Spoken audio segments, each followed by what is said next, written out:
Hello guys, nizere ko mumeze neza nk'ibisanzwe. Si bad drama again guys. Maze igihe mbabwira ibintu, iyo tuvuga tugomba no gukora. Iyo tuvuga tugomba no kugira iki, tugomba no gukora. Ndagira ngo mbabwire ibiri kubera muri ino nyubako mureba nicayemo, ni office mona nicayemo. Nta kindi ni gahunda zijyanye n'urugamba turi kurwana.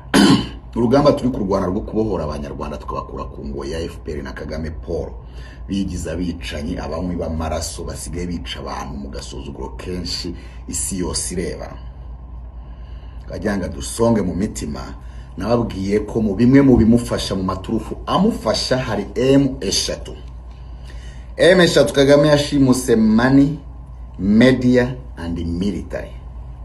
Last time mu kiganiro twakoye nabwiye ngo media nayibagirwa. Iyi nzu ndimo naho ndi ibigiye kubera muri iyi nzu nta kindi ni Bad Drama Media House. Bad Drama Media House izatangira na Bad Drama TV. BadDramaTV.com.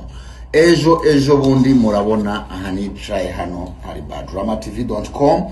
BadDramaTV.com ikaba igiye kutuzanira ibintu byinshi, inkuru zanditse, inkuru z'amashusho n'inkuru z'ibiganiro, kuganira 101, gutanga ubutumwa temanyaje akumateka y'igihugu cyacu cy'u Rwanda. So muri ibyo bikorwa rero nzakwana abantu benshi bagiye batandukanye, abanyamakuru bari professional bari mu Rwanda, ari abazi gukora inkuru zanditse ndetse ari nabazi gutanga ibiganiro. Mwe munyandikira hakiri kare job ziko hapa kwisi yose buri mu freedom fighter. Muri freedom fighters ndabizi mfite abantu benshi, dufitemo abanyabwenge, dufitemo abaroya, dufitemo abanyamakuru. Ibyo byose birakene abanyamategeko, muduha amategeko,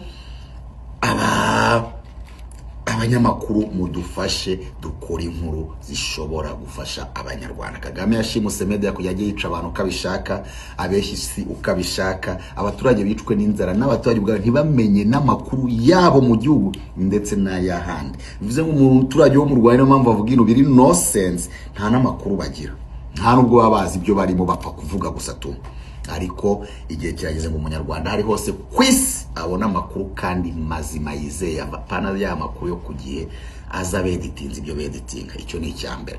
So muri ibyo ngibyo rero biratangira gahoro namagaye urubyiruko, abajene ndetse n'abahanzi mutangiye mukora indirimbo z'ubwigenge zo kwibohora agatsiko ka FPR n'umwicanyi Kagame.